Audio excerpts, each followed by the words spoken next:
Ladies and gentlemen, please welcome the chair of the MAP NextGen Committee and the president and CEO of BS Works, who is a behavioral strategist, a tech entrepreneur, and an author, Mr. Cliff Eala.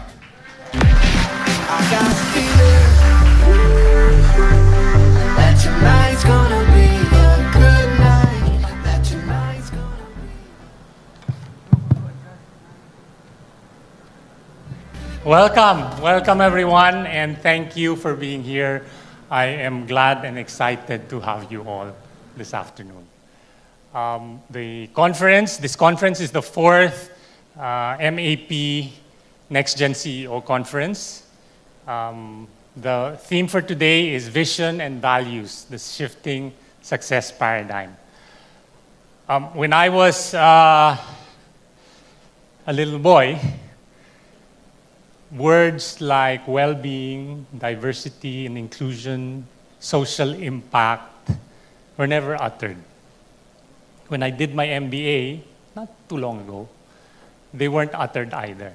It was all about revenue, profit, and all your KPIs were tied into that, right? But today, the younger generation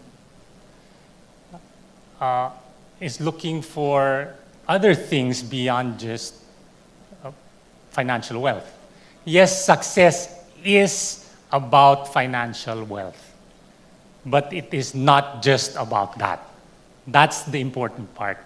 And we need to talk about it. We need to bring it up to fore so that people are aware and we end up learning how to operationalize this. Or else it becomes just flowery words, inspirational words, but they get stuck in a PowerPoint slide. And that's the importance of the conference. We need to discuss it, we need to articulate it, we need to tease out the nuances because it's not one or the other. It's not wealth or social impact, it's both. But understanding the nuances is what brings out the ability to create solutions to address these problems. So, if we say well-being, what does that mean? Does that mean bean bags and free food? Definitely, right? It definitely means bean bags and free food. But well-being goes a lot beyond that. If you look at what's been written out there are 5 or 6 things that are associated with well-being. Pleasure obviously is one, and that's the food and the bean bags. But you have positive emotion, you have engagement at work, you have relationships at work, you have meaning, you have a sense of achievement. All of this are being aspired for by the current generation. Engagement at work is enthusiasm and commitment to your work. And that only happens if the tasks you're working on engage your skills, your unique skills, so that you develop your potential. Relationships at work. How's your relationship with your boss? Does your boss just care about your output? How about your career development? How about anxieties that you may have? How about problems at home? How about where you're going to be in the next 5 years? That's part of well-being. Are the colleagues at work supportive, or is it a snake pit? Is there backbiting? Do I have to be careful with everything I do because somebody's just going to stab me in the back? Or somebody's just going to grab the credit? That's well-being.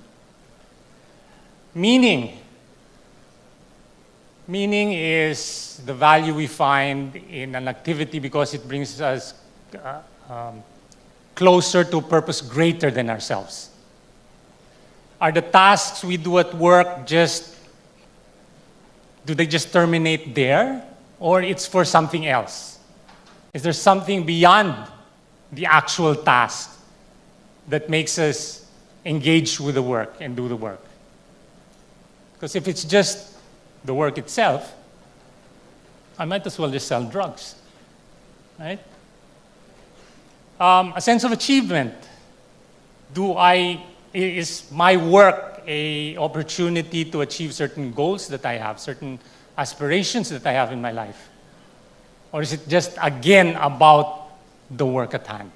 So these are things that form part of well-being. Diversity. Yes, diversity is important, but what kind of diversity? Should we just take a sample of every different person and hire them? That's not how it works. There's a very specific kind of diversity that drives performance, and that's what you read about, and that's what people are looking for. What kind of diversity drives performance?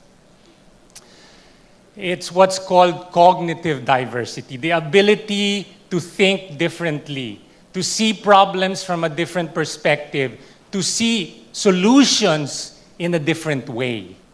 And where does that come from? That comes from a variety of lived experiences. For instance, because I'm a man, the lived experiences that I have is very different from the lived experiences of a woman. If I am Muslim, my lived experiences are very different from the lived experiences of a white Anglo-Saxon Protestant. Now, those lived experiences become relevant to specific businesses or are irrelevant to others.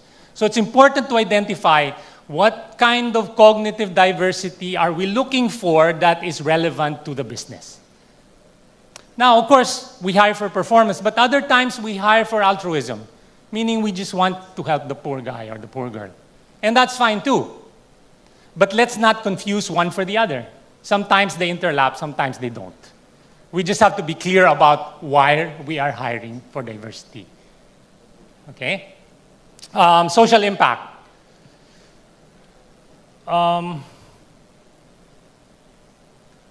Sometimes you can make profit and have social impact at the same time. But in the current setting, let's face it, I may be controversial, but I guess somebody has to say it. There is a trade-off. It's foolish to think that there's never a trade-off between trying to make a social impact and trying to make a profit. For example,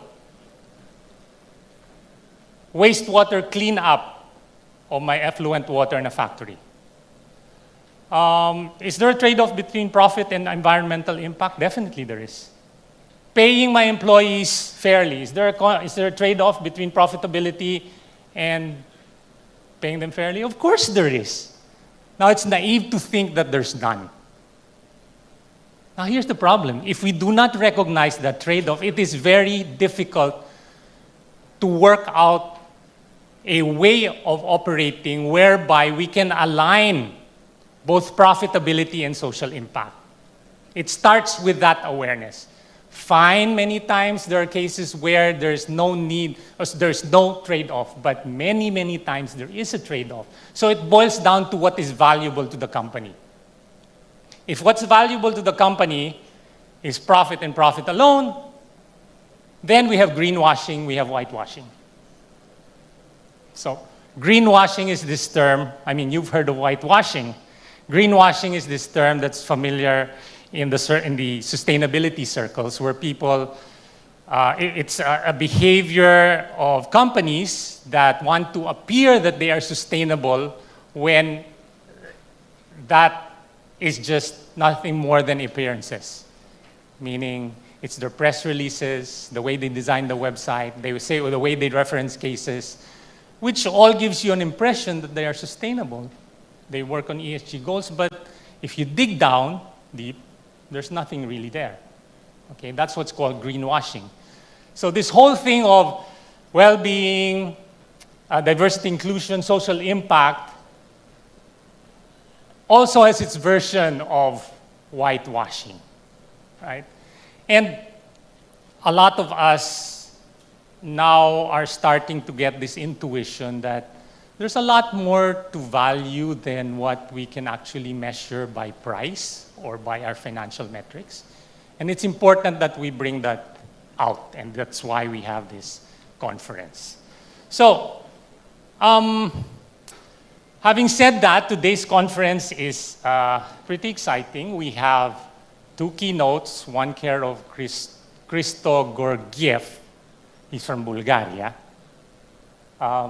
So Christoph is the country head of finscore.ph. They do alternative credit scoring, meaning they create credit scoring from non-traditional data, telco data, and whatever other data they can get with their partners, and create a credit score. So this company he runs is a Filipino company. By my recollection, it's 4 years old. It was acquired 3 months ago by a Malaysian holding company for $5.9 million. And they are doing tremendously, fabulously good work. We also have a keynote from Roland Garcia, who's the CEO of MBGen, an innovation venture building company. And then in between, we have two fireside chats. One is about succession, where we're asking the leaders of conglomerates or the next generation leaders of conglomerates, where are you taking us? And there's another fireside chat, which is about AI, but this time it's AI and well-being. Because if we brought AI people to that forum, it's all gonna be about the artificial. So that's why we have, and some of the panelists were saying, what am I gonna do on a panel with AI? I said, that's precisely because you don't know AI, why we want you on the panel. Okay, so the other thing we're going to be doing today is we're going to award the graduates of the SGV MAP NextGen CEO Leadership Transformative Leadership Program. Okay, this is a program that MAP is doing with MAP is doing with SGV, and it rests on, it's a 9-month program, and it rests on 4 pillars: leading with purpose, humans at center, technology at speed, innovation at scale. Those are the 4 themes that serve as pillars of that program. So we'll be seeing them in a bit. And then, finally, I'd want to thank MAP, the leadership at MAP, for supporting this conference. It's been the 4th year. Thank you very much. I'd like to also thank my vice chairs, who have been, who will challenge you. They won't say yes if they don't believe what you're saying, and that has been helpful. All the people who have been voluntold to help the conference, thank you very much. I'd like to thank our sponsors and our partners, GCash, thank you very much. And I'd also like to thank especially Arnold Salvador and the crew. Arnold. Believe me, without Arnold, this will not happen. So when Arnold says jump, you jump. Okay? I'll leave you with one last thought. I pursue value beyond price because some things are priceless. I pursue value beyond price because some things are priceless. So this is from the NextGen Manifesto. That is number 7.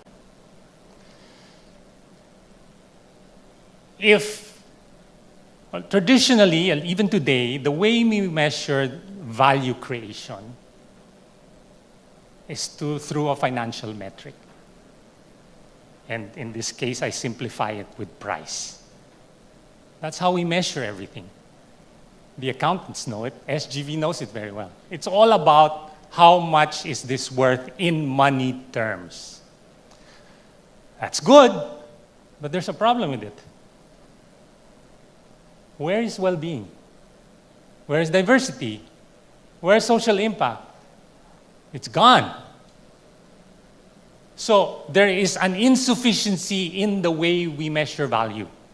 And until that measurement makes its way into the measures by which a company is run, everything we talk about here is lip service. So that's the goal of all of this. We want to get those values, those aspirations, the shift of the success paradigm into ways in which we can measure them and becomes relevant within an organizational setting. And there are ways to do it, right? It's more a question of whether you're willing or not, because it's being done. Some companies are doing this. Some governments are doing this. So I mentioned earlier the NextGen Manifesto, and I will leave you with this. Early on the NextGen Committee, we asked ourselves, who are we? What do we stand for? What do we believe in? We need to articulate this. We need to write it down. So with that thought, we came out with a 12-point statement, which now is known as the NextGen Manifesto, which I will read for you and leave you with that to set up the conference. Can I have the NextGen Manifesto, please?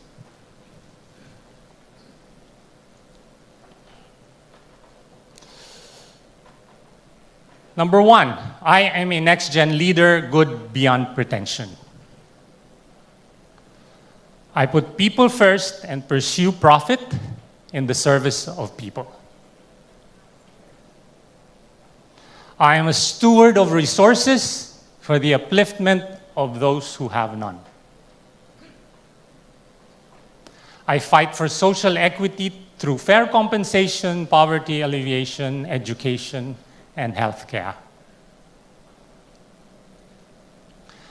I push for meritocracy, not for meritocracy alone, but so that the able can rise and build inclusive organizations for all. I work hard, but remind myself that life is more than just my work. I see value beyond price because some things are priceless. I harness people's social and altruistic nature to balance out individualistic and utilitarian behavior. I foster collaboration because some life-changing problems aren't solved anywhere unless we solve them everywhere. For example, Pasig River cannot be solved alone. I promote peace as a precondition for prosperity. I respect ecological boundaries as I pursue progress. I face the problems that come my way and will not pass them on to my kids' generation. This is my watch. The buck stops with me. Enjoy the conference, ladies and gentlemen. Thank you, Mr. Eala.